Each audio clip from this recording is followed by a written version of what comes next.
Mes parents m'ont dit, ta sœur est enceinte ou elle a besoin de l'argent pour tes études. Tu peux travailler pendant tes études, ça forge le caractère. Alors j'ai retiré chaque dollar et j'ai quitté cette maison le soir même. Je m'appelle René Moreau. J'ai 23 ans. Et si vous avez déjà été la fille responsable dans une famille où le chaos était un trait de personnalité et la discipline un défaut, alors vous savez déjà comment cette histoire commence. Quelqu'un d'autre est récompensé pour avoir tout gâché. Ma sœur, Ashley, avait 26 ans lorsqu'elle a annoncé qu'elle était enceinte. Mais la vérité est qu'elle était traitée comme un miracle fragile depuis la maternelle.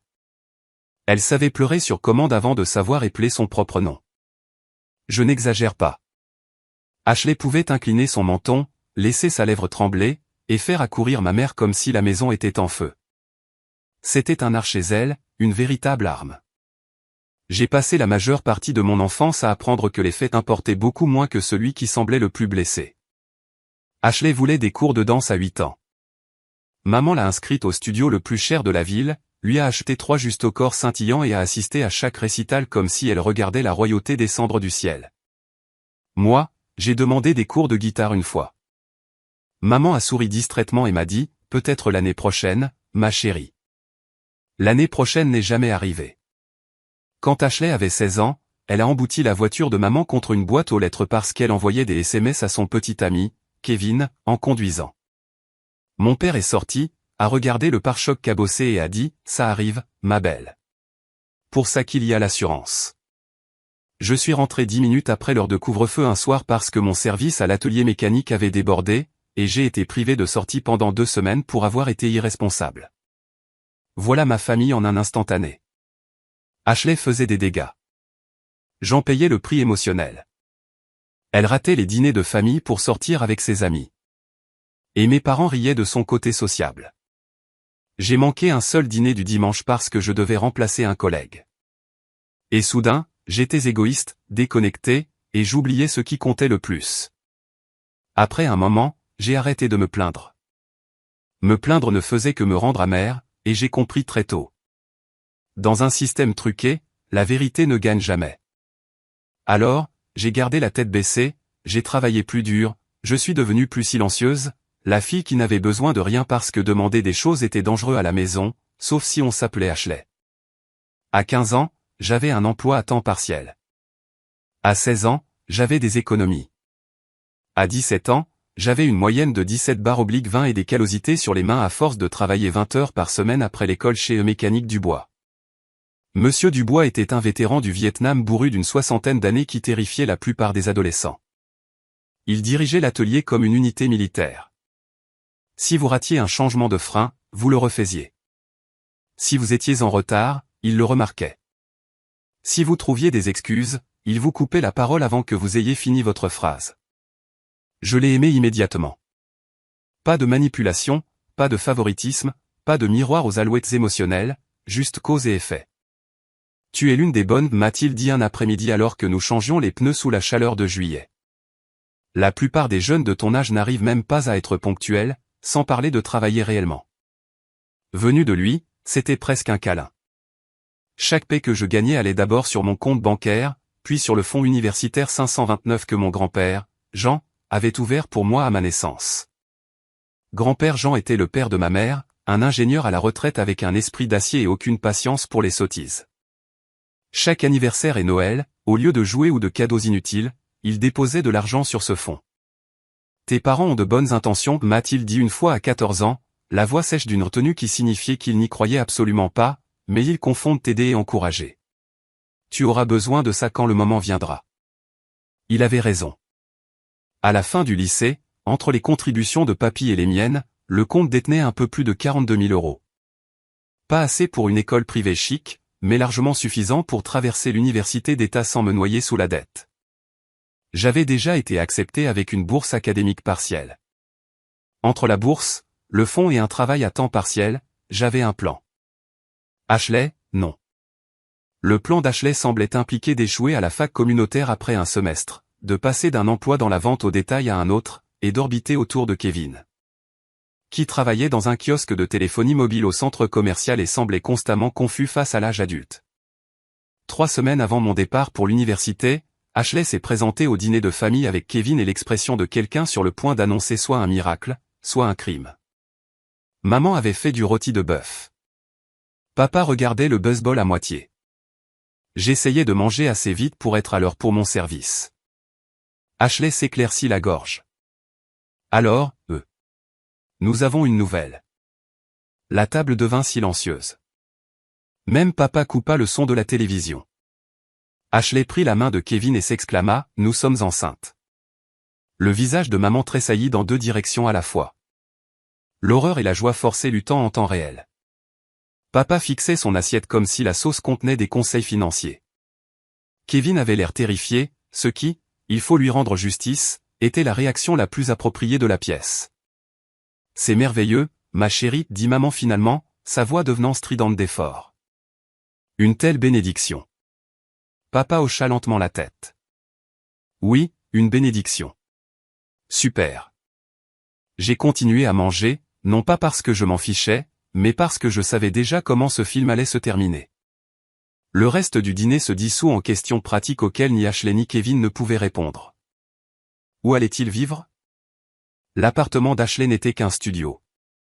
Comment allait-il payer les couches, un berceau, les frais d'hôpital, l'assurance maladie, la garde d'enfants? Ashley continuait de sourire et de dire « On va trouver une solution », ce qui est la phrase préférée des gens qui n'ont jamais trouvé de solution à quoi que ce soit de leur vie. J'ai fini mon dîner, j'ai attrapé mes clés et je suis allé travailler. En changeant l'huile et en changeant les pneus ce soir-là, je n'arrêtais pas de penser la même chose encore et encore. Ashley se met dans le pétrin. Mes parents paniquaient, d'une manière ou d'une autre, on s'attend à ce que je sacrifie quelque chose pour que tout paraisse équitable. Je ne m'attendais juste pas à ce qu'ils viennent pour mon avenir si vite. 2 jours plus tard, mes parents ont convoqué une réunion de famille dans ma maison. Ces mots n'étaient jamais neutres. Une réunion de famille signifiait que quelqu'un avait besoin de quelque chose, et c'était toujours mon travail d'absorber l'impact. Je suis rentré de chez Dubois, sentant encore la graisse et la chaleur. Maman et papa étaient déjà assis dans le salon avec les visages que les gens utilisent lorsqu'ils sont sur le point de demander un rein. « René, assieds-toi » dit papa. Je suis resté debout un peu trop longtemps, puis je me suis laissé tomber dans le fauteuil en face d'eux.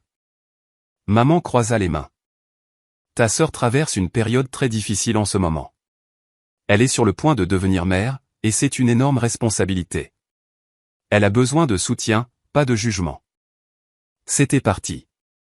La mise en scène. Me faire passer pour cruel avant même que la demande n'arrive.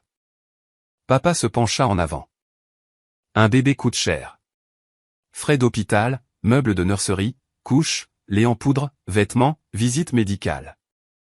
Je n'ai rien dit. Maman a tendu la main pour prendre la mienne.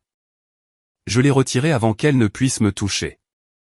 Nous avons réfléchi, dit-elle prudemment, et nous pensons que la meilleure solution est qu'Ashley utilise ton fonds universitaire pour l'aider à s'installer avant l'arrivée du bébé. Pendant un instant, j'ai vraiment cru avoir mal entendu. J'ai cligné des yeux une fois. Excusez-moi. Papa leva les 2 mains dans ce geste de calme fin que les gens utilisent lorsqu'ils savent qu'ils sont scandaleux. Maintenant, avant que tu ne t'énerves, écoute-nous. Ashley a besoin de cet argent maintenant. Tu es intelligente. Tu es capable. Tu peux payer tes études en travaillant dur comme beaucoup d'étudiants le font. Puis il sourit comme si c'était de la sagesse. Ça forge le caractère. Quelque chose de froid me traversa. Pas le choc, pas même la rage, pas encore.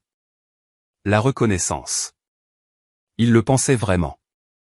Ils étaient assis là, regardant l'argent que grand-père Jean avait économisé pour moi, l'argent que j'avais gagné de mes propres mains, la seule sécurité que j'avais jamais construite, et décidaient que les mauvaises décisions d'Ashley le méritaient plus.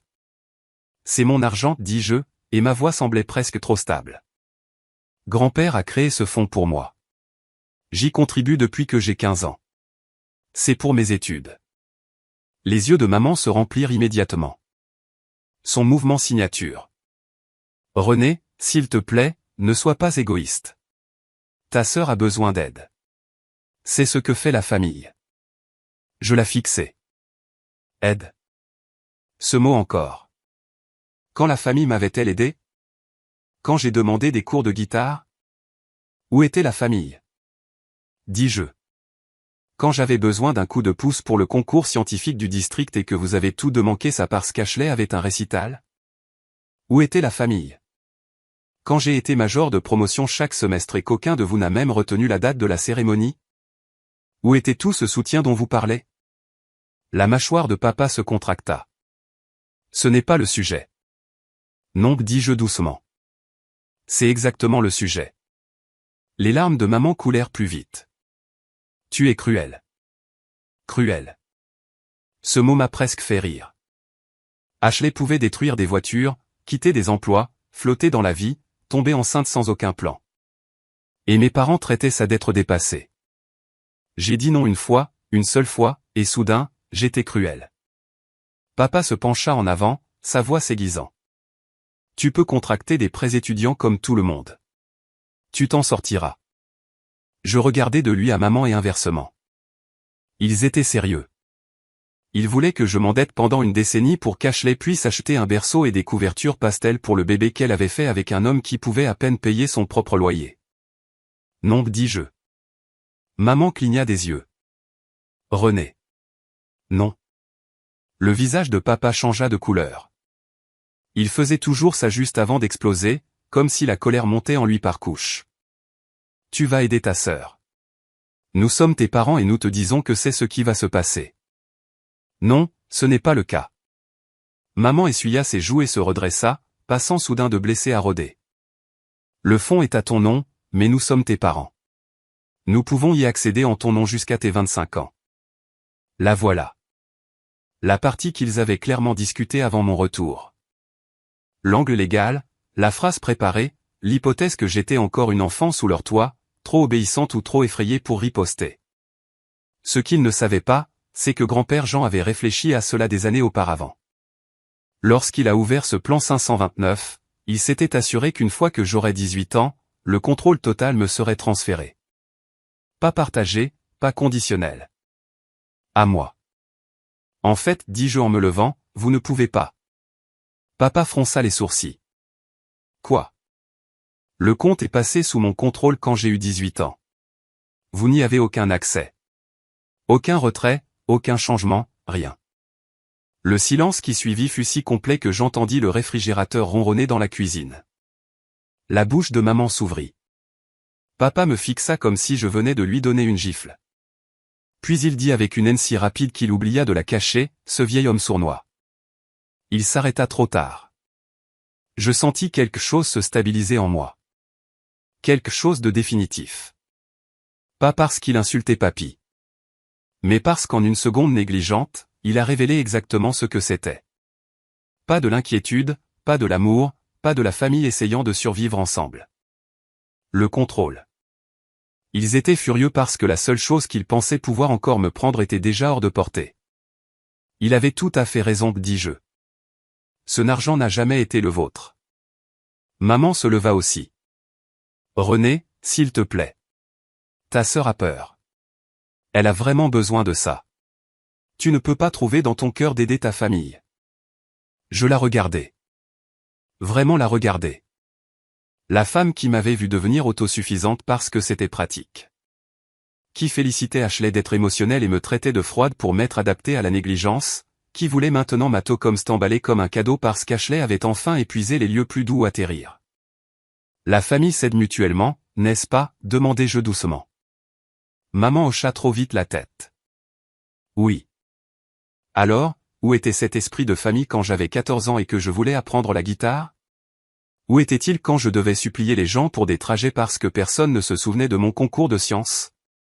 Où était-il quand je faisais des listes d'honneur chaque semestre et qu'aucun de vous n'a même retenu la date de la cérémonie? Où était tout ce soutien dont vous parlez? Papa frappa le bras du canapé. Arrête d'être dramatique. Non, dis-je, ma voix s'élevant pour la première fois. J'en ai fini d'être pratique. Maman tressaillit. Papa se redressa. Surveille ton ton. Pourquoi faire, rétorquai-je. Pour que tu puisses me dire à nouveau que je devrais sacrifier mon éducation parce qu'Ashley a pris une autre décision imprudente. Pour que tu puisses le déguiser en construction de caractère et l'appeler amour. C'est ta sœur, pleura maman. Et je suis ta fille. Cette phrase me frappa plus fort que je ne l'avais prévu. Pendant une seconde, personne ne parla. Puis, papa pointa du doigt le couloir. Va dans ta chambre et calme-toi. J'ai failli sourire. C'était là, l'ancien réflexe, l'illusion que j'avais encore 16 ans et qu'il pouvait me priver de sortie jusqu'à ce que je devienne conciliante. Au lieu de cela, je me suis retourné et j'ai traversé le couloir sans un mot de plus. Derrière moi, maman dit, tu vois, c'est ce que je veux dire. Elle a toujours été si dure. Dure? Ce mot m'avait poursuivi toute ma vie. Dur à réconforter, dur à lire, dur à éduquer. Comme si la dureté n'avait pas été forgée en moi par les mêmes personnes qui l'utilisaient contre moi. Je suis entré dans ma chambre et j'ai fermé la porte. Puis je l'ai verrouillée. Pendant quelques secondes, je suis resté là à regarder tout ce que j'avais construit autour de moi dans cette maison, mes manuels, ma lettre d'acceptation de l'université d'État épinglée près de mon bureau, mes bottes de travail près du placard. Mon sac de sport à moitié fait car je comptais les semaines jusqu'au jour de l'emménagement. Il m'est apparu alors avec une clarté douloureuse. Il n'allait jamais s'arrêter. Pas vraiment. Même si je survivais à cette conversation, il y en aurait une autre urgence, une autre raison pour laquelle Ashley aurait besoin de plus. Un autre discours sur la compréhension et le sacrifice et le calendrier et la famille. Je n'étais pas dans un foyer. J'étais dans un système. Et les systèmes comme ça ne se brisent pas parce que vous vous expliquez mieux. Ils se brisent quand vous partez. J'ai attrapé mon sac de sport et j'ai commencé à faire mes valises. Jeans, chemise, sous-vêtements, vêtements de travail, ordinateur portable, chargeur, articles de toilette, la petite boîte métallique où je gardais les papiers importants, mes documents d'acceptation, carte de sécurité sociale, copie d'acte de naissance, informations bancaires. Tout ce qui comptait vraiment. Mes mains étaient calmes. Cela aurait dû m'effrayer, mais non. J'ai envoyé un SMS à Julien. Tu peux rester chez toi quelques jours? Implosion familiale. Sa réponse est arrivée en moins de 10 secondes. Porte déverrouillée. Marc est au travail. Prends ce dont tu as besoin. J'ai expiré une fois. Puis je me suis assise à mon bureau, j'ai ouvert mon ordinateur portable et je me suis connecté au compte 529. Toujours là. 42 127 € et 18 centimes d'euros. Chaque euro semblait soudain fragile. J'ai vérifié la page des autorisations. Exactement comme papy l'avait promis. Seul moi avais l'autorité de retrait. Aucun remplacement parental, aucun accès lié, aucune échappatoire cachée. Bien. J'ai transféré la totalité de l'argent de ce compte vers un compte d'épargne dans une banque différente que mes parents ne connaissaient pas. La roue de chargement a tourné. J'ai fixé l'écran sans cligner des yeux. Transfert terminé. La pièce est devenue silencieuse autour de moi. Puis j'ai ouvert mon compte courant habituel et j'ai transféré le reste de mon argent aussi. Pas parce qu'il pouvait y toucher, mais parce que je ne voulais plus rien avoir de lié à cette maison. Des pas sont venus dans le couloir. Un coup a frappé à ma porte. René, la voix de maman, serrée, mouillée. Ouvre la porte. Je l'ai ignoré. Un autre coup. Plus fort cette fois. Papa, ouvre cette porte maintenant. J'ai glissé mon ordinateur portable dans mon sac, je l'ai fermé, puis j'ai sorti un bloc-notes jaune du tiroir de mon bureau. J'ai arraché une page et j'ai écrit lentement, soigneusement parce que je voulais que chaque mot soit lisible. Puisqu'Ashley a tellement besoin d'argent, et puisque je peux payer mes études en travaillant dur parce que cela forge le caractère, j'ai simplifié les choses pour tout le monde. Le fonds universitaire est parti. J'ai retiré chaque centime et je l'ai déplacé là où vous ne pouvez pas toucher. Je paierai ma propre éducation avec mon propre argent, exactement comme vous le vouliez. Considérez ceci comme ma démission du rôle de plan de secours familial. Bonne chance avec le bébé, René. Les coups ont cessé. Pendant une seconde, je me suis demandé s'il pouvait entendre le grattement de mon stylo sur le papier et le savait déjà. J'ai plié la note une fois, j'ai mis mon nom sur le devant, puis j'ai soulevé mon sac de sport sur mon épaule. Ma chambre semblait étrangement petite, comme si je l'avais déjà dépassée. J'ai déverrouillé la porte. Maman se tenait là, le mascara coulé et les deux mains serrées sur sa poitrine. Papa se tenait derrière elle, rigide de colère. « Que fais-tu » demanda-t-elle. Tu pars? Papa s'avança. Tu ne vas nulle part. Je passai devant lui. Il attrapa mon bras. Pas violemment, pas assez pour laisser des bleus, mais assez. Assez pour que tout mon corps devienne froid. Je regardai sa main, puis je levai les yeux vers son visage. Lâche-moi. Pendant un instant, il ne le fit pas. Puis peut-être que quelque chose dans mon expression l'atteignit. Parce qu'il le fit. Maman me suivit dans la cuisine. René, ne fais pas ça. Ne sois pas dramatique. On peut encore parler. J'ai posé la note sur le comptoir. Papa la ramassa en premier. Il la lut une fois, puis une seconde fois, son visage se vidant et rougissant en même temps. Tu as retiré. Il s'arrêta.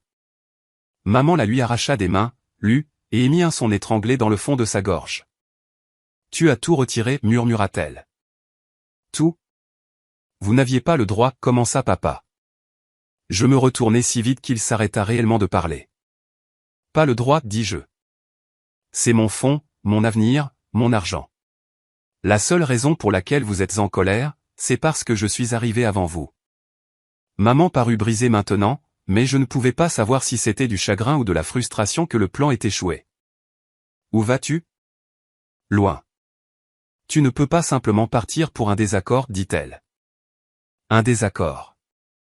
J'admirais presque l'audace de cela. J'ai pris mes clés dans le bol près de la porte. Regarde-moi faire. La voix de papa claqua comme un fouet derrière moi. Si tu quittes cette maison, ne t'attends pas à ce que nous te courions après. J'ouvris la porte. L'air du soir frappa mon visage, chaud, vif et réel. Je me retournai une fois, non pas parce que j'étais tenté de rester, mais parce que je voulais les mémoriser exactement comme ils étaient à cet instant. Maman pâle et paniquée. Papa furieux. Tous deux se convainquant encore que c'était moi qui brisais quelque chose. Vous n'aurez pas à me courir après, dis-je. Vous ne pourrez pas me trouver. Puis je sortis. J'ai laissé mon vieux téléphone sur le comptoir de la cuisine à côté de la note. Je savais ce qui se passerait si je l'emportais. Appels, messages vocaux, SMS dégoulinant de culpabilité, d'accusations, peut-être même de fausses excuses s'il devenait désespéré. Je ne voulais rien entendre de tout ça. Le trajet jusqu'à l'appartement de Julien aurait dû sembler dramatique. Il aurait dû ressembler à de la liberté ou à de la rébellion ou à un effondrement. Au lieu de cela, cela ressemblait au silence, comme une machine qui tournait en arrière-plan de toute ma vie s'était enfin arrêtée.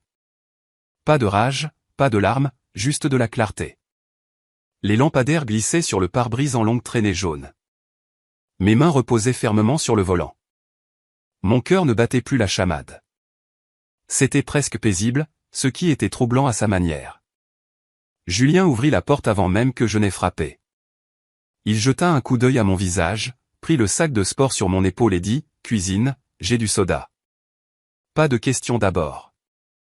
Pas de pression, juste de l'espace. Cela, à lui seul, m'a presque brisé. Marc était toujours au travail, alors nous étions juste tous les deux assis à leur petite table de cuisine ébréchée pendant que le vieux frigo ronronnait dans le coin. Julien me tendit une main. Qu'est-ce qui s'est passé? Je lui racontai tout.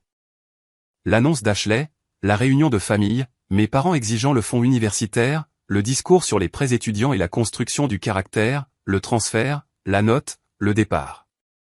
Julien écouta sans m'interrompre, les coudes sur la table, le soda oublié dans sa main. Quand j'eus fini, il se pencha lentement en arrière et me regarda comme s'il essayait de décider s'il devait rire ou frapper un mur. Il voulait ton argent pour l'université, dit-il finalement. Pour qu'Ashley puisse acheter des trucs pour bébé. En gros, c'est dingue.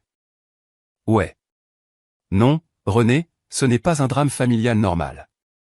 C'est dingue. C'est du niveau super méchant dingue. Malgré tout, j'ai laissé échapper un petit rire. Julien secoua la tête. Je savais que tes parents jouaient aux favoris, mais là, ils s'attendaient vraiment à ce que tu ruines ton avenir parce qu'Ashley est tombée enceinte de Kevin. J'ai frotté mon front. Ils appelaient ça aider la famille. Il fit un bruit de dégoût. Bien sûr que oui.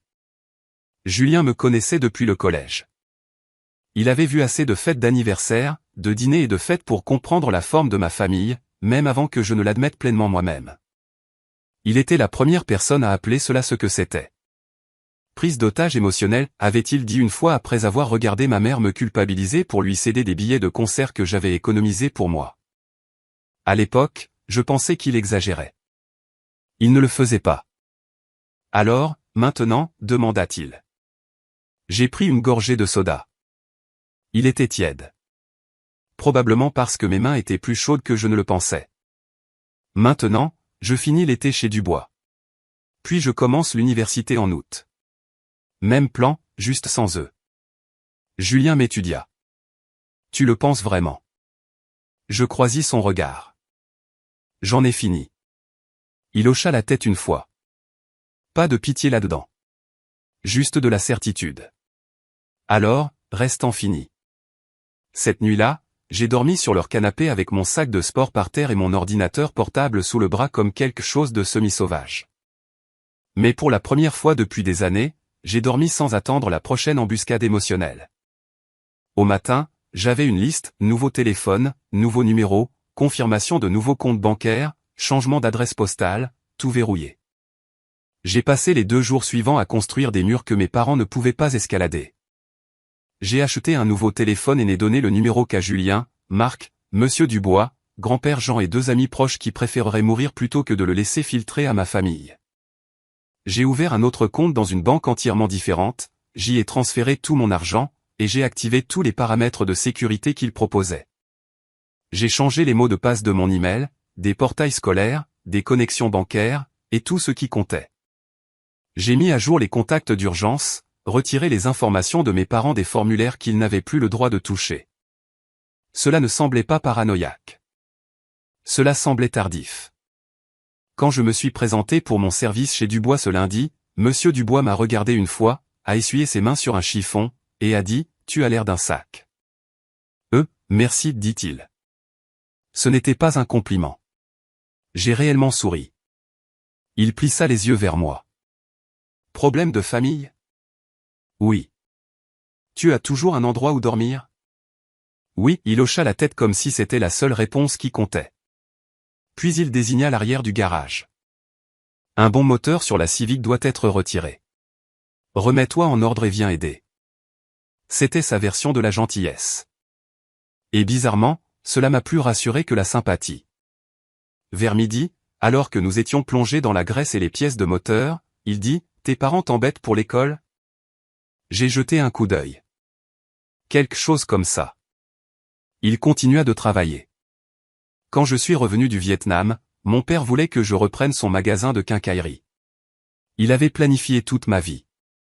Pensait que le sang signifiait la propriété. J'ai attendu. Je me suis engagé dans l'armée à la place, dit-il. Il ne m'a pas parlé pendant 2 ans. Est-ce qu'il est revenu sur ses idées? Éventuellement, il serra un boulon avec une force délibérée. Il lui a fallu un certain temps pour réaliser que je ne lui demandais pas la permission de vivre ma vie. Puis il me regarda.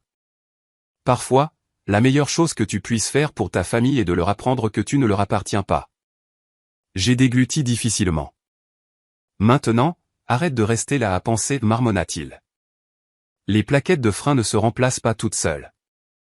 Cette semaine-là, grâce à la sœur de Julien, qui suivait Ashley sur les réseaux sociaux principalement pour le divertissement, j'ai commencé à entendre les retombées. Mes parents étaient allés à l'atelier demander si quelqu'un m'avait vu. Monsieur Dubois leur a dit que je ne travaillais plus là. Un mensonge. Un beau mensonge. Ashley aurait apparemment fait une crise publique lorsqu'elle a réalisé que le fonds universitaire était vraiment parti. Elle a publié un long réquisitoire sur la trahison, l'abandon et les parents égoïstes qui punissent une femme enceinte dans son heure de besoin. Julien a lu des passages à haute voix ce soir-là dans la cuisine de l'appartement pendant que Marc s'étouffait presque de rire. Elle dit, je cite, « Certaines personnes se soucient plus de l'argent que de bébés innocents. » J'ai ricané. Incroyable.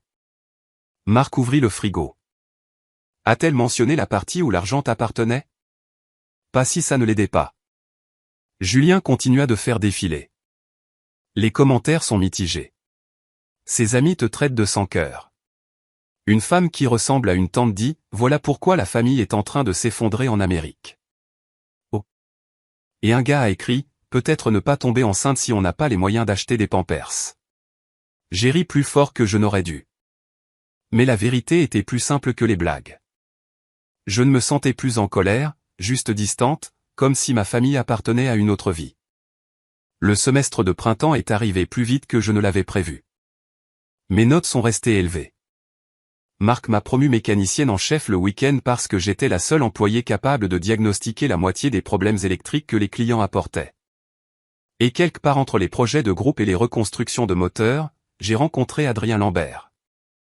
Adrien était assis à côté de moi dans le cours de matériaux. Grand, cheveux foncés, voix calme, le genre de gars qui lisait réellement les manuels avant le cours. Notre première vraie conversation a eu lieu lorsque le professeur a assigné un projet de conception de groupe.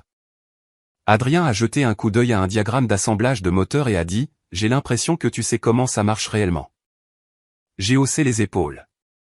J'ai grandi en réparant des voitures. Ses yeux se sont illuminés. Sérieusement ? Sérieusement. À la fin du projet, nous étudions ensemble. À la mi-semestre, nous dînions ensemble après le laboratoire. Avant les examens finaux, il m'a raccompagné à mon dortoir et a demandé un peu maladroitement « Voudrais-tu peut-être prendre un café un jour qui n'a rien à voir avec les études ?» J'ai fait semblant de réfléchir. Peut-être il a souri. Et quelque chose dans ce sourire m'a semblé sûr. Sortir avec Adrien était différent de tout ce que j'avais connu en grandissant. Il n'y avait pas de pièges émotionnels, pas de manipulation, pas de culpabilité soudaine. Il aimait mon indépendance. Il aimait que je travaille. Il aimait que je puisse expliquer le couple moteur mieux que la moitié de la classe. Un soir, après que je lui ai raconté une version édulcorée de la raison pour laquelle je ne parlais plus à mes parents, il a juste hoché la tête. « Tu mérites mieux, dit-il simplement. Pas de sermon, pas de pitié, juste de la compréhension. Et cela, d'une manière ou d'une autre, signifiait plus que tout le reste. Les années passèrent vite après cela. 2e année, 3e année, 4e année. Je n'ai jamais rentré à la maison. Pas une seule fois. Les vacances étaient passées avec des amis ou parfois avec la famille d'Adrien, qui était chaleureuse, bruyante et déroutante à la manière dont les familles normales le sont souvent. Le premier Thanksgiving que j'ai passé avec eux. La mère d'Adrien m'a fait un câlin en partant et m'a dit « Tu es la bienvenue ici n'importe quand ». Je ne savais presque pas comment réagir. De temps en temps, mes parents tentaient de me joindre. Un message via une vieille adresse email. Une lettre envoyée au mauvais bâtiment du dortoir. Même un message vocal laissé au bureau du logement de l'université. Ils disaient tous la même chose. Quand vas-tu arrêter cette rancune ? Ashley a besoin de sa sœur. La famille doit rester soudée. Jamais. Nous sommes désolés. Jamais. Nous avions tort. Alors, je les ignorais et continuais à construire ma vie. Au moment où la remise des diplômes est arrivée, ma vie ne ressemblait en rien à celle qu'ils avaient prévu que je sacrifie. J'ai obtenu mon diplôme avec mention, une moyenne de 16,5/20, et 3 offres d'emploi d'entreprise automobile. Grand-père Jean a conduit 4 heures pour assister à la cérémonie. Il était assis à côté des parents d'Adrien dans la foule et a applaudi assez fort pour que je l'entende au-dessus de tout le stade lorsque mon nom a été appelé. Après, nous sommes allés dîner. Un vrai dîner. Steak, purée de pommes de terre et le genre de célébration qui n'a pas besoin de discours. À mi-chemin du repas, grand-père s'est penché en arrière et a dit « Ta mère m'a appelé la semaine dernière. » J'ai fait une pause. Qu'est-ce qu'elle voulait ? Savoir si je venais aujourd'hui. Et je lui ai dit que je ne le manquerais pour rien au monde. Il coupa dans son steak. Elle a demandé si elle pouvait venir avec moi. J'ai levé les yeux. Que as-tu répondu ? J'ai demandé si elle connaissait même la date de la remise des diplômes. Ma poitrine s'est légèrement serrée. Elle ne la connaissait pas. Il hocha la tête. Cela m'a tout dit ce que j'avais besoin de savoir. Nous avons mangé en silence un moment. Puis il me regarda à nouveau. René, je ne vais pas te dire comment gérer tes parents. C'est ta décision. J'ai attendu, mais je dirai ceci. Il posa sa fourchette avec précaution. Les gens qui refusent d'admettre leurs erreurs les répéteront à jamais. J'ai commencé mon premier vrai travail cet automne. Ingénieur automobile dans une entreprise construisant des composants pour véhicules électriques. Bon salaire. Bons avantages, travail qui m'intéressait vraiment. Adrien a terminé son master peu après, et nous avons emménagé dans un petit appartement ensemble près de mon travail. Nous parlions d'acheter une maison un jour, peut-être d'avoir des enfants éventuellement, des plans normaux, des plans calmes, des plans construits sur la stabilité au lieu du chaos. Et pendant longtemps, je n'ai pas pensé à mes parents ou à Ashley. C'était juste des gens que j'avais connus, des personnages d'une histoire que j'avais déjà terminée. Jusqu'à 5 ans après avoir quitté cette maison. Mon téléphone a vibré avec une notification LinkedIn. Demande d'amis d'Ashley Moreau. J'ai fixé l'écran un long moment. Puis je l'ai ignoré. 2 jours plus tard, un message est apparu sur Facebook depuis un nouveau compte. Ashley, encore. Le message était long. Quelque chose sur la reconnexion, sur le fait que trop de temps s'était écoulé, sur la famille devant se pardonner mutuellement. Je l'ai supprimé sans finir le 2e paragraphe. 3 jours plus tard, mon téléphone de bureau a sonné. La voix de la réceptionniste est arrivée à travers la ligne. René, quelqu'un nommé Marguerite Moreau demande à vous parler. Mon estomac s'est serré. C'était ma mère, et avant que je puisse l'arrêter, la réceptionniste a transféré l'appel. René, dit la voix de ma mère. J'ai fermé les yeux lentement. 5 ans de silence, et soudain, le passé était au bout du fil comme s'il n'était jamais parti. René, dit ma mère rapidement. Cela m'a dit 2 choses. Premièrement, elle savait que j'y pensais. Deuxièmement, elle savait qu'elle le méritait. Qu'est-ce que tu veux, demandai-je. Pas de salutation, pas de douceur. Juste la question. Il y eut une petite pause. J'ai besoin de te parler. Si c'est à propos d'Ashley. C'est le cas, dit-elle rapidement. Mais pas de la manière dont tu le penses. Je me suis penché en arrière dans mon fauteuil de bureau et j'ai regardé par la fenêtre le parking en contrebas. Je suis au travail. On peut se voir? Juste une fois. Sa voix vacilla. Je promets que je ne te dérangerai plus si c'est ce que tu veux. Le désespoir dans son ton m'a prise par surprise. Ma mère n'était pas quelqu'un qui admettait facilement sa faiblesse.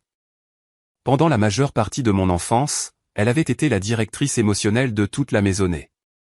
Mais cela ne ressemblait pas à du contrôle. Cela ressemblait à de l'épuisement. Lieu public, dis-je. Oui. Café près de mon bureau. 30 minutes. J'y serai. J'ai raccroché avant qu'elle ne puisse dire autre chose. Le café était bondé quand je suis arrivé. Des étudiants tapant sur leurs ordinateurs portables, des employés de bureau attrapant des boissons entre 2 réunions. Un faible bourdonnement de conversation qui rendait tout étrangement anonyme. Parfait. Terrain neutre. Ma mère était déjà assise à une table d'angle quand je suis entré. Pendant un instant, je ne l'ai presque pas reconnue. Ses cheveux étaient devenus presque entièrement gris. Les rides autour de ses yeux étaient plus profondes. Ses épaules, dont je me souvenais toujours droites avec une confiance tranquille, étaient maintenant affaissées comme quelqu'un qui porte quelque chose de trop lourd depuis trop longtemps. Elle se leva quand elle me vit. René. Je m'assis en face d'elle. Tu as 30 minutes. Elle hocha rapidement la tête. Merci. Le barista apporta nos cafés. Aucun de nous n'y toucha. Pendant un moment, elle continua d'ouvrir la bouche pour parler, puis la refermer comme quelqu'un qui avait répété le discours 100 fois et oublié chaque mot. Finalement, je dis la chose qui était assise au milieu de la table depuis mon arrivée. Je ne vous donne pas d'argent. Elle eut un tressaillement. C'est juste, dit-elle calmement. Tu as tout à fait raison de le supposer. Cette réponse m'a surprise. En grandissant, ma mère admettait rarement ses torts. Même les plus petites erreurs se transformaient habituellement en explication, justification, ou responsabilité de quelqu'un d'autre. Mais cette fois, elle n'a pas discuté. Elle a juste hoché la tête. Ton père et moi avons des problèmes, dit-elle doucement. Des problèmes financiers. J'ai attendu. Nous pourrions perdre la maison. J'ai pris une lente gorgée de café. D'accord. Ses mains se refermèrent autour de sa tasse. Tu ne demandes pas ce qui s'est passé. Je peux deviner. Ses yeux se remplirent légèrement. Ashley? Bien sûr. Ça avait toujours été Ashley. Qu'est-ce qui se passe avec elle? Demandai-je. Ma mère prit une profonde inspiration. Elle vit avec nous depuis la naissance du bébé. J'ai cligné des yeux. Elle et Kevin se sont séparés environ 8 mois après l'arrivée du bébé, dit maman. Il est parti. Elle est revenue à la maison temporairement. Temporairement? J'ai failli rire. Et elle n'est jamais partie, dis-je. Ma mère hocha la tête. Au début, c'était juste pour aider avec le bébé. Couche, lait en poudre, garderie, des choses normales. Des choses normales coûtent de l'argent. Oui. Elle baissa les yeux vers son café. Nous n'avions pas réalisé à quel point. Quelque chose dans sa voix me disait que le chiffre serait gros. Combien? Demandai-je. Elle hésita. Sur 5 ans. Oui. Elle déglutit. Environ 180 000 euros. Pendant un instant, j'ai cru avoir mal entendu. Puis j'ai ri. Je n'ai pas pu m'en empêcher. Vous avez donné 180 000 euros à Ashley? Nous ne lui avons pas donné, dit-elle rapidement. Elle les a pris. Cela m'a fait arrêter de rire.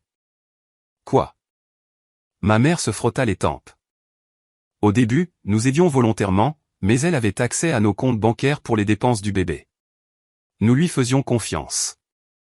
Mauvaise décision. Ashley a commencé à faire des retraits en espèces, continua-t-elle.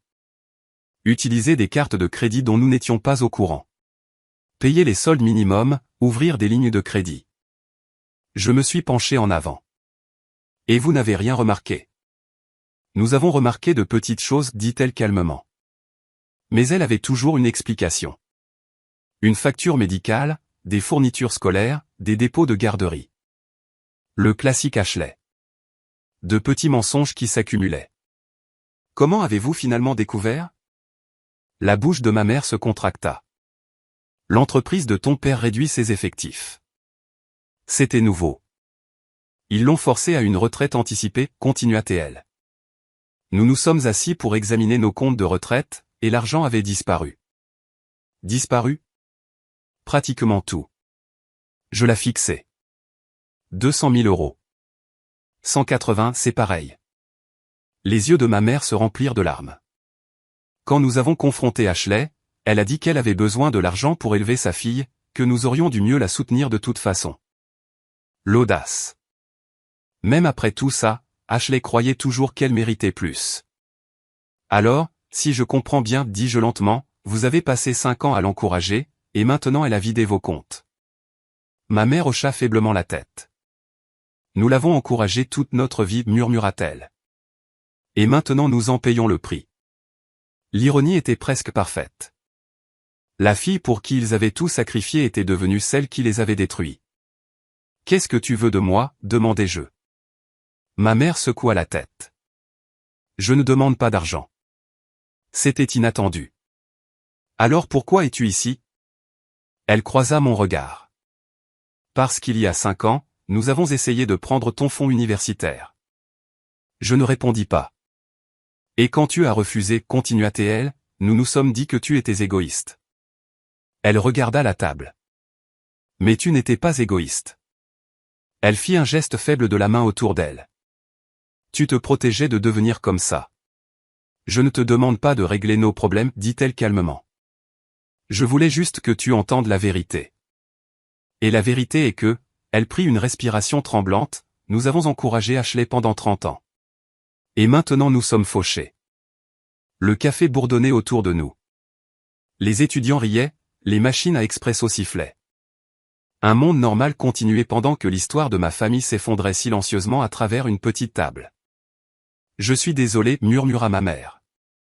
Les mots sonnaient étrangers dans sa bouche. Trop tard, mais réel. Je suis resté assise là un long moment. Une partie de moi s'attendait à de la colère ou à de la satisfaction ou à une sorte de libération émotionnelle dramatique. Au lieu de cela, je me sentais juste fatigué. D'accord, dis-je. Ma mère cligna des yeux. D'accord, oui, c'est ça. Oui. Son épaule s'affaissa légèrement. Je ne m'attends pas au pardon, dit-elle. Je ne l'offre pas. Elle hocha lentement la tête. C'est juste. Elle se leva et posa 10 € sur la table pour les cafés. Prends soin de toi, René. Puis elle sortit. Aucune demande, aucun chantage, aucune fin dramatique, juste un départ silencieux. Je suis resté assise là encore 20 minutes après son départ, à traiter l'information. Il y a 5 ans, ils essayaient de voler mon avenir. Maintenant, Ashley avait volé le leur.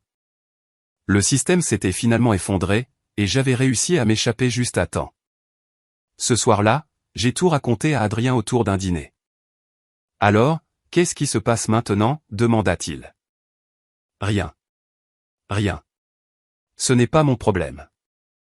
Une semaine plus tard, le téléphone de mon bureau a sonné à nouveau. La voix de la réceptionniste est arrivée. René, il y a un autre appel pour vous. Je savais déjà qui c'était. Mettez-le en ligne. René, dit la voix de mon père. Sa voix était plus dure que celle de ma mère. Qu'est-ce que tu veux? Ta mère t'a parlé de notre situation. Oui, nous avons besoin d'aide. La voilà. Je pensais qu'elle avait dit que vous ne demandiez pas d'argent. Elle ne le fait pas, dit-il rapidement. Mais moi, oui. Bien sûr que c'était lui. La banque va saisir la maison dans 30 jours, continua-t-il. Si nous ne trouvons pas de plan de paiement, nous perdrons tout. C'est malheureux. René, s'il te plaît. Je pouvais entendre quelque chose que je n'avais jamais entendu dans sa voix auparavant. La peur. Nous avons fait des erreurs, dit-il. Mais nous sommes toujours tes parents. Je me suis penché en arrière dans mon fauteuil de bureau. Tu te souviens de ce que tu m'as dit quand j'ai refusé de donner mon fonds universitaire à Ashley, demandai-je. Il hésita. Non. Tu m'as dit que travailler pour payer mes études forgerait le caractère. Silence. Eh bien, continuai-je calmement, tu avais raison. Il expira lentement. René, cela a tellement forgé mon caractère que j'ai appris à me tenir sur mes propres pieds. J'ai regardé par la fenêtre du bureau à nouveau. Alors, voici mon conseil. Une autre pause. Peut-être que la saisie construira aussi du caractère pour toi. J'ai raccroché. 2 jours plus tard, mon téléphone a sonné à nouveau. Numéro bloqué. J'ai répondu avant d'y penser. Tu vas vraiment laisser maman et papa perdre leur maison, cria Ashley. Non. Allô. Pas de préparation, juste de la rage. J'ai soupiré. Tu leur as volé 180 000 €. Je n'ai rien volé, plaqua TL. Je suis leur fille. Ils m'aidaient. Belle histoire. Tu es l'égoïste, continua TL. Si tu avais aidé il y a 5 ans, rien de tout ça ne serait arrivé. J'ai souri légèrement. Bonne chance avec cet argument. Puis j'ai bloqué le numéro. 3 semaines plus tard, un avocat nommé David Chen a appelé mon bureau. Et c'est là que les choses sont devenues encore plus intéressantes. Mademoiselle Moreau, dit la voix au téléphone. Calme, professionnel. Oui. Je m'appelle David Chen. Je suis un avocat travaillant avec l'administrateur de la faillite assigné au dossier de vos parents. Je me suis lentement penché en arrière dans mon fauteuil de bureau. C'était nouveau. Pourquoi m'appelez-vous? Il y a quelques dossiers financiers liés à vos parents qui vous désignent comme bénéficiaire sur d'anciennes polices d'assurance. Votre nom apparaît également dans la documentation relative à un compte d'épargne universitaire d'il y a 5 ans. Mon estomac se serra légèrement. Le plan 529. Oui. Il fit une pause. Nous avons également trouvé des preuves que vos parents ont tenté d'accéder à ce compte avant que les fonds ne soient déplacés. J'ai failli rire. Ils l'ont fait. Oui. Nous essayons d'établir une tendance de comportement financier impliquant votre sœur, Ashley Moreau, expliqua Chen. Votre témoignage pourrait aider à clarifier la chronologie. Donc Ashley a des ennuis judiciaires. Une autre petite pause. Oui, ce mot avait du poids. Fraude, dit-il prudemment. Retrait non autorisé, signature falsifiée et utilisation abusive de comptes de retraite. De combien d'argent parlons-nous? Environ 180 000 €. Exactement ce que ma mère m'avait dit. Vos parents ne voulaient initialement pas porter plainte, continua Chen. Mais l'administrateur de la faillite insiste. Il y a trop d'argent manquant pour que le tribunal l'ignore. Pendant un instant, je ne dis rien. Il y a 5 ans, mes parents étaient prêts à sacrifier mon éducation pour protéger Ashley. Maintenant, le système judiciaire les obligeait à faire face à ce qu'elle avait fait. De quoi avez-vous besoin de moi, demandai-je. Juste une confirmation de l'incident du fonds universitaire et la documentation du transfert que vous avez effectué à l'époque. C'est facile. J'avais toujours tout. Relevé, email, confirmation de transfert, toutes les preuves qu'il y a 5 ans, je m'étais protégé de ce genre de désastre. J'enverrai les documents aujourd'hui, dis-je. Merci, répondit Chen. Puis il ajouta calmement, vous voudrez peut-être vous préparer. Cette affaire va probablement aller au tribunal. Le procès eut lieu 4 mois plus tard. Je n'y assistais pas. Je n'avais aucun intérêt à m'asseoir dans une salle d'audience à regarder ma sœur expliquer comment voler 6 chiffres était d'une manière ou d'une autre la faute de tout le monde. Mais la sœur de Julien, qui avait développé un intérêt presque professionnel pour la vie d'Ashley, me tenait au courant. Ces messages arrivaient comme des commentaires sportifs en direct. Sœur de Julien, le procès a commencé aujourd'hui. Sœur de Julien, Ashley est arrivée en tailleur. Sœur de Julien, je pense qu'elle essaie la défense de mère célibataire en difficulté. Sœur de Julien, le juge n'a pas l'air impressionné. Je montrai les messages à Adrien ce soir-là pendant que nous dînions. Ta famille est incroyable, dit-il. Tu n'as aucune idée. 2 jours plus tard, le verdict tomba. Ashley avait commis une fraude financière. Le juge la condamna à 18 mois de probation, ordonna 180 000 € de dédommagement, et lui interdit d'accéder aux comptes financiers de quiconque sans ordonnance du tribunal. Julien envoya le résumé en majuscule. Julien, ta sœur a été reconnue coupable. Marc suivit immédiatement. Marc, développement du caractère. J'ai ri si fort que j'ai failli laisser tomber mon téléphone. L'affaire judiciaire n'a pas sauvé la maison de mes parents. La dette était trop importante. Les comptes de retraite étaient vides. La banque a saisi, tout comme mon père m'avait prévenu 5 ans plus tôt. Sauf que cette fois, ce n'était pas moi qui perdais quelque chose. À travers le réseau habituel de mise à jour sur les réseaux sociaux et de connaissances mutuelles, j'ai lentement appris comment tout s'est déroulé ensuite. Mes parents ont emménagé dans un appartement de 2 chambres dans un quartier moins cher de la ville. Mon père, qui avait un jour parlé de prendre une retraite confortable, a trouvé un travail à temps partiel dans un magasin de bricolage.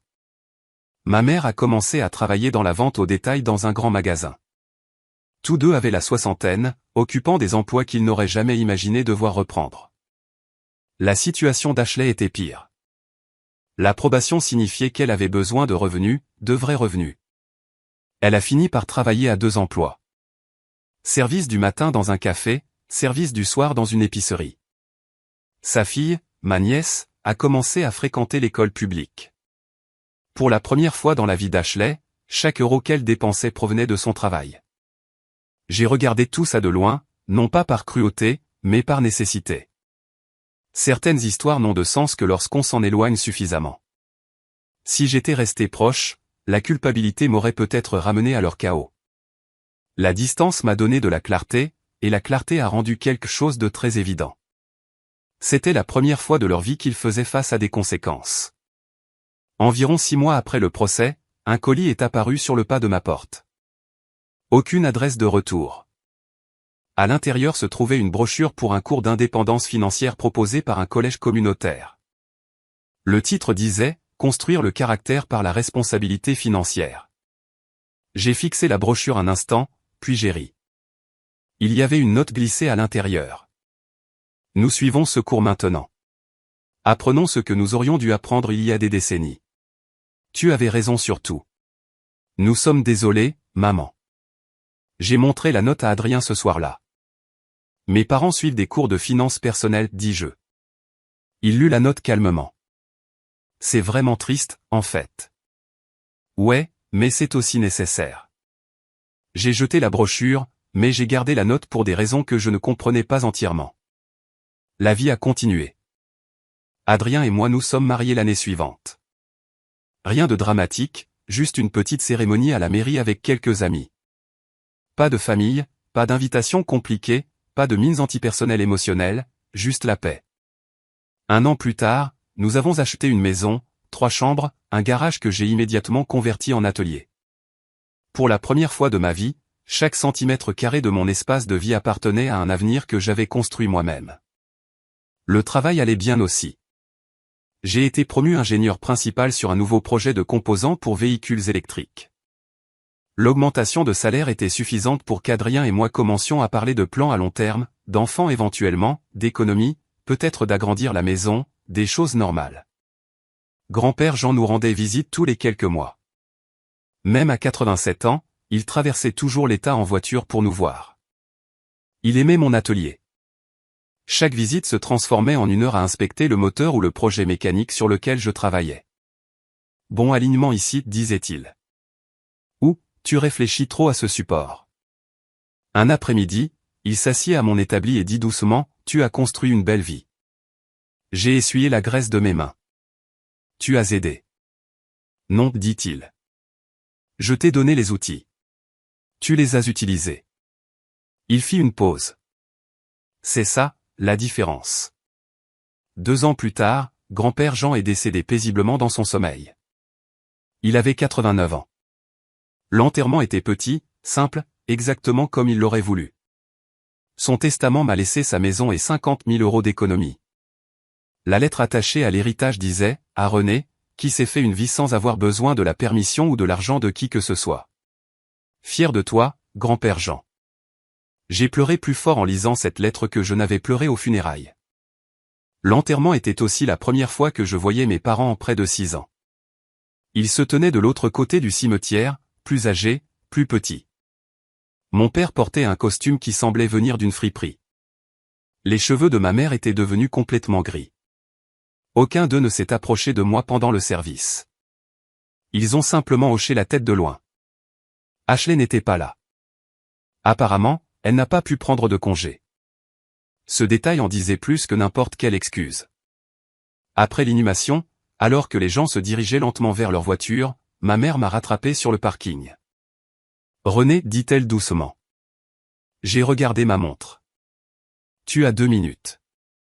Elle hocha la tête. Nous allons mieux maintenant. J'ai attendu. Ton père et moi travaillons tous les deux. Nous payons nos factures. Ashley travaille à 2 emplois. Elle a fait faillite l'année dernière. Elle vit dans un logement social. C'est malheureux. Elle a accepté la froideur sans protester. Nous ne te demandons rien, dit-elle. Nous voulions juste que tu saches que nous comprenons enfin. Comprendre quoi? Elle croisa mes yeux. Que les actions ont des conséquences. Pendant un instant, aucune de nous ne parla. Puis elle me tendit une enveloppe. Prends soin de toi, René. Puis elle retourna vers la vieille Honda Civic de mon père sans se retourner. J'ai ouvert l'enveloppe une fois dans ma voiture. À l'intérieur se trouvait un chèque de 1 000 € et une courte note, vente des outils de ton grand-père. Il aurait voulu que tu aies ça. Maman et papa. J'ai fixé le chèque pendant un long moment. Puis je suis rentré chez moi et j'ai déposé l'argent sur un nouveau fonds universitaire que j'avais ouvert récemment. Pas pour moi, pour un enfant que j'aurai peut-être un jour. Parce que si j'avais des enfants, leur avenir ne serait jamais traité comme un sacrifice en attente. 3 ans après l'enterrement de grand-père Jean, Adrien et moi avons eu notre premier enfant, un garçon. Nous l'avons nommé Jacques en l'honneur de grand-père Jean. Pas à cause de l'argent qu'il m'a laissé, mais parce qu'il était la seule personne de ma famille à avoir cru en moi sans condition. Jacques avait les cheveux foncés d'Adrien et mon menton têtu. Il aimait démonter les choses plus que jouer avec, ce qu'Adrien prétendait signifier qu'il était destiné à devenir ingénieur. Je prétendais que cela signifiait que nous ne posséderions plus jamais de télécommande entièrement fonctionnelle. Notre maison était bruyante maintenant, pas chaotique comme la maison où j'avais grandi. Bruyante d'une manière chaleureuse. Camion de jouets sur le sol, tasse à café laissée sur le comptoir de la cuisine. Adrien riant en essayant de convaincre un tout petit que les tournevis n'étaient pas des jouets. C'était le genre de vie que j'avais passé des années à construire tranquillement et à protéger. Quelques semaines après la naissance de Jacques, j'ai envoyé des faire-part de naissance. Pas beaucoup, juste des amis proches, les parents d'Adrien, et mes parents. Adrien a remarqué l'hésitation lorsque j'ai écrit leur adresse. Tu n'es pas obligé, dit-il doucement. Je sais, mais je l'ai quand même envoyé. Pas comme un pardon, pas comme une réconciliation, juste une information. Une simple déclaration que la vie avait continué. 2 semaines plus tard, une carte est arrivée. Enveloppe simple. L'écriture de ma mère. À l'intérieur se trouvait une courte note. Félicitations pour ton fils. Nous espérons qu'il est en bonne santé et heureux. Amicalement, maman et papa. Il y avait aussi une obligation d'épargne de 25 € glissée à l'intérieur. J'ai fixé la note un instant. 25 €. Après tout ça, ce n'était pas le montant qui comptait. C'était le fait que pour la première fois de ma vie, ils avaient donné quelque chose sans rien attendre en retour. J'ai placé l'obligation dans le livre de bébé de Jacques. Ashley a aussi envoyé un message. Pas un appel, juste un SMS. J'ai entendu dire que tu avais un bébé. Félicitations. Je vais mieux maintenant. Gérante adjointe à l'épicerie. J'ai lu le message 2 fois, puis j'ai sauvegardé le numéro sous un nom de contact. Ashley bloqué. Certaines choses changent, d'autres non. Au cours des années suivantes, mes parents ont continué à envoyer de petites choses. Carte de vœux, un animal en peluche, un livre d'images, 20 € glissés dans une enveloppe. Ils n'ont jamais demandé à nous rendre visite, n'ont jamais demandé d'argent, n'ont jamais essayé de rouvrir de vieilles disputes, juste des gestes silencieux, de petits signaux qu'ils vivaient toujours quelque part leur vie, apprenant des leçons qu'ils auraient dû apprendre des décennies plus tôt. Le mois dernier, mon père a envoyé un email. Objet, mise à jour. C'était plus long que tout ce qu'ils avaient écrit auparavant. Ta mère et moi sommes à la retraite maintenant. Petite pension et sécurité sociale. Un appartement d'une chambre maintenant. Nous allons bien. Ashley va mieux. Elle a été promue gérante du magasin. Sa fille est maintenant au collège et a de bonnes notes. Nous avons appris à vivre modestement et nous avons appris à ne pas encourager les mauvais choix. Il nous a fallu 60 ans pour apprendre ce que tu comprenais à 18 ans, mais nous essayons. Papa, j'ai montré l'email à Adrien pendant que nous faisions la vaisselle après le dîner. Il lut attentivement. Tu penses répondre? J'ai haussé les épaules. Peut-être, ou peut-être pas. Certaines portes n'ont pas besoin d'être claquées, mais elles n'ont pas non plus besoin d'être rouvertes. Jacques a 3 ans maintenant. Il adore m'aider dans l'atelier. Aider, dans son cas, signifie surtout me tendre les mauvais outils et poser 10 000 questions. Adrien dit que la curiosité est un bon signe. Je dis que la curiosité coûte cher quand elle implique des outils électriques. Nous attendons notre 2e enfant cet automne. La vie est agitée, heureuse, pleine. Hier, un petit paquet est arrivé par la poste. Aucune adresse de retour. À l'intérieur se trouvait une petite voiture en bois, sculptée à la main, poncée soigneusement jusqu'à être lisse. Les roues tournaient réellement. Il y avait une courte note dans l'écriture soignée de mon père. Fabriquer cela dans un cours de menuiserie au centre communautaire. J'ai pensé que Jacques pourrait l'aimer. Aucune pression pour répondre. Je voulais juste qu'il ait quelque chose que son grand-père a fabriqué. Papa. J'ai retourné la petite voiture dans mes mains. Elle était bien faite. Bois massif, bord soigné, le genre d'artisanat qui vient de quelqu'un qui essaie très fort de faire quelque chose de bien. Pour la première fois de ma vie, je me suis demandé si mon père avait passé des heures à poncer ce jouet, en recommençant quand il faisait des erreurs. Apprenant comme j'avais appris chez Dubois. La façon dont la vie l'avait finalement forcé à apprendre, aussi. Ce soir-là, j'ai placé la petite voiture sur une étagère dans la chambre de Jacques. Pas caché, pas jeté, juste là. Un petit rappel que les conséquences avaient finalement atteint tout le monde dans ma famille. Certains d'entre nous ont appris tôt, d'autres ont appris douloureusement tard. Mais en fin de compte, nous avons tous appris. Et l'étrange est que la leçon que mes parents ont essayé de m'imposer il y a 5 ans s'est avérée vraie.